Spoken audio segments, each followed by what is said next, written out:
Welcome back to my channel. My name's Lisette. Today we are going to be talking about my top 3 beginner crafts, everything you need for them, how to do it, and examples of everything that I ended up making. The first craft, which I am so excited about doing because one of them is new for me, scrapbooking / DIY poster boards. I've been seeing these all over TikTok, all over Pinterest, and I've been really wanting to make them because they look super fun. I did a variation of this for my Disney pins. We get like a framed cork board situation, put in some fabric. That way it looks a little bit cuter, and I think it makes such a good touch. So I did that with some pins, but I really want to do one just as like a little board for my room that I think will be really cute. We can decorate, put pictures, stuff like that. And what I realized is that it's pretty much similar materials that you'll need for scrapbooking that you will for this DIY poster board. So if you already have like scrapbooking materials, or if either one or both of those sound like something fun to you, then you'll kind of have stuff to share. So the materials that you'll need is obviously some sort of cork board. I've seen people do this with like little frames. You're gonna need the board, you're gonna need some sort of fabric. I would recommend getting ribbon. That's what I'm really excited to use, ribbon around the edges based off of my pins and like the aesthetic that I want to achieve. And then to decorate the board, if you have postcards I want to put, I have pictures. I just got a bunch of pictures printed. I have like photo booth strips that I think would look really cute. So really then you just decorate it however you want. Cardstock paper to frame your pictures. You can add Polaroid pictures. You can add letters, text, basically however you want to decorate it and however extra you want to take it is totally up to you. And for scrapbooking, I feel like what you need is pretty similar, except instead of a frame corkboard situation, you're going to need an actual scrapbook. And depending on how you buy it, it either comes with pages already in it or you buy the pages that fit in your book. You can go to your craft store of choice. I believe I got mine from either Hobby Lobby or Michael's. I don't remember which one I ended up buying it from. Or you can also thrift scrapbooks, which is a big hack for a lot of these things. Don't forget to check your local thrift store for ribbon. I've bought a huge pack of ribbon from Goodwill. Starting to buy all the little decorative stuff starts to get expensive, so that's just a little hack for you guys. Also, if you need a way to print pictures, I recently used free prints. You can obviously go to like Walgreens or Walmart or like anywhere where they print pictures. I recently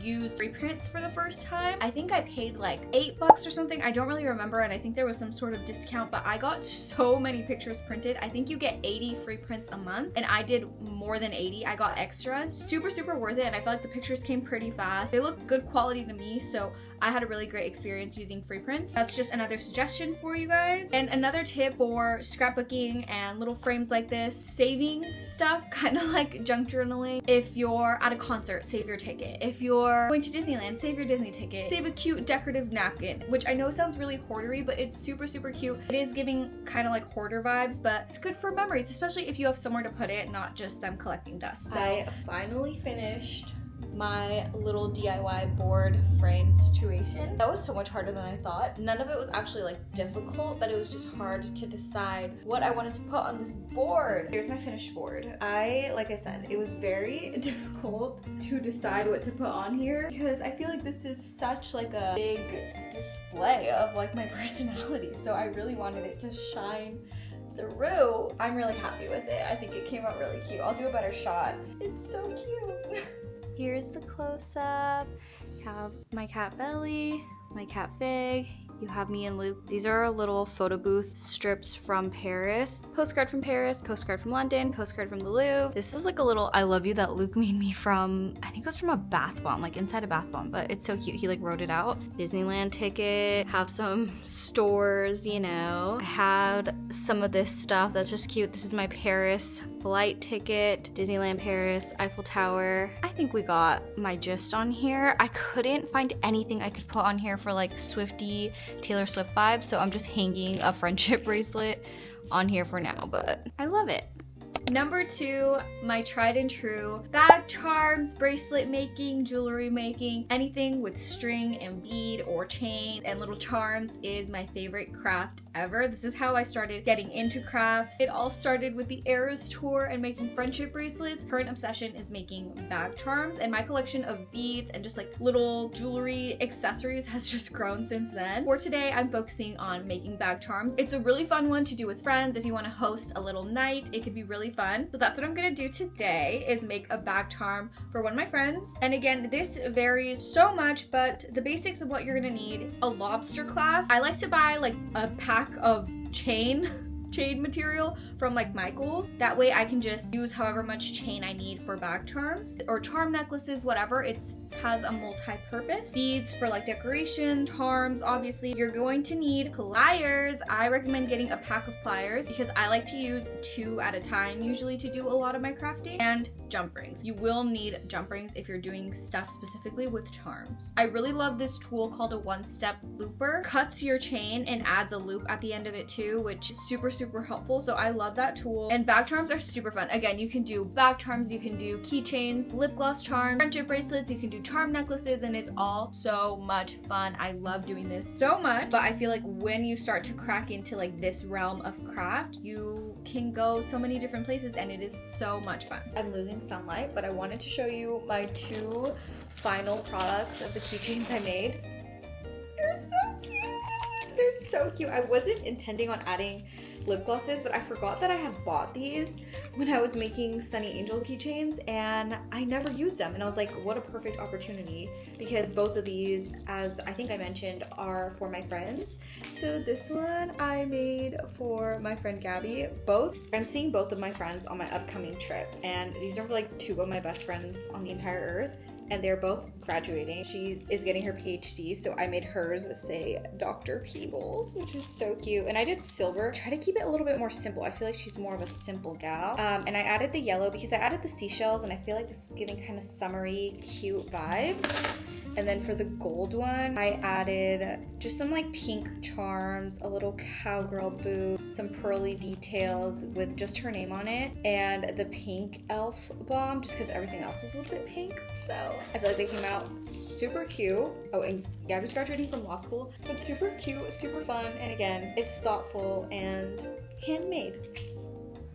And our last craft idea, making clay charms, trinkets, magnets, clay trinkets. Again, I started seeing this on TikTok and YouTube, and I started to get really obsessed with the idea of making little, specifically for me, making clay jellycat charms. So that's what I did for the first time. You can also make little clay Polaroid picture holders where you can make clay charms for a necklace or a keychain. Literally, the possibilities are endless, and it is so much fun. I've also been seeing lots of people make the clay into magnets. So what you need for this is obviously clay. Now there's 2 different kinds of clay. The most popular ones are air-baked clay and oven-baked clay. Air-baked clay is really cool, and I was so close to buying this, but I started watching so many videos on both options, and I decided to go with oven-baked clay just because usually when I get into this little crafting spurt, I like to do it and get it done. With air-baked clay, I believe you have to like let it sit out for like 24 to 48 hours or something like that because it has to dry. It doesn't bake in the oven, it just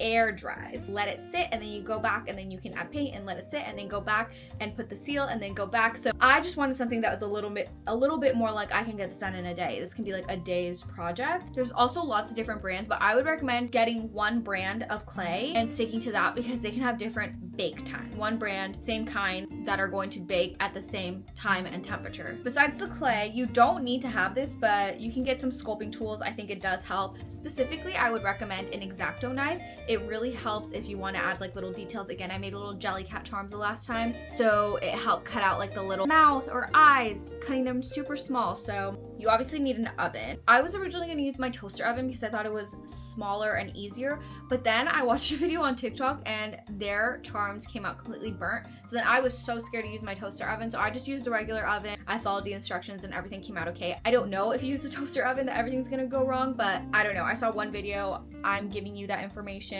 Do with that what you will, and use parchment paper. So put parchment paper down.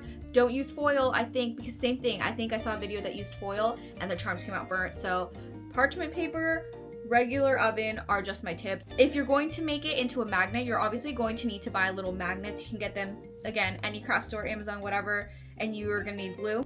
And then if you're going to be making clay charms, you're going to need little eyelet screws, pliers again, and glue, because you need to glue the eyelet screw into your charm head or else it'll fall, because I forgot to do this last time and some of my charms did fall off the little screws and you don't want that. So that is our 3 beginner craft ideas. If you guys want any more information on any single one of these crafts, if you want to see a specific, more detailed craft with me on any one of these things, my next project is probably going to be the clay magnets. If you want want to see that, let me know. I love little crafts like this where the reason is not to make them perfect. The reason isn't to be the best to ever do it. You starting this craft for the first time and you have to make the best, cutest, most Pinterest, Instagram, Etsy worthy bag charm ever made. The perfect, most detailed luxury scrapbook to ever exist. It is just for fun to release stress, anxiety. I've seen so many articles on people saying that it's like crafting is really good to decrease anxiety, for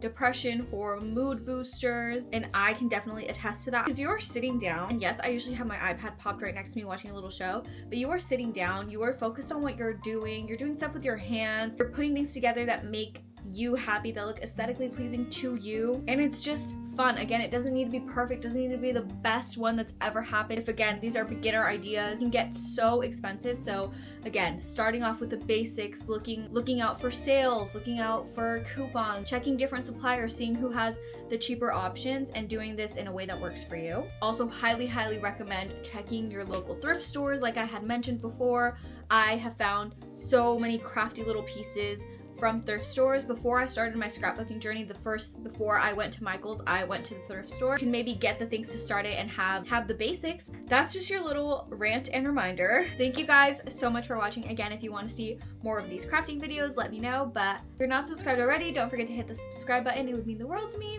And if you want to see more videos, stay tuned because I post twice a week and I have so many fun videos and ideas coming soon. I love you guys and I'll see you next time.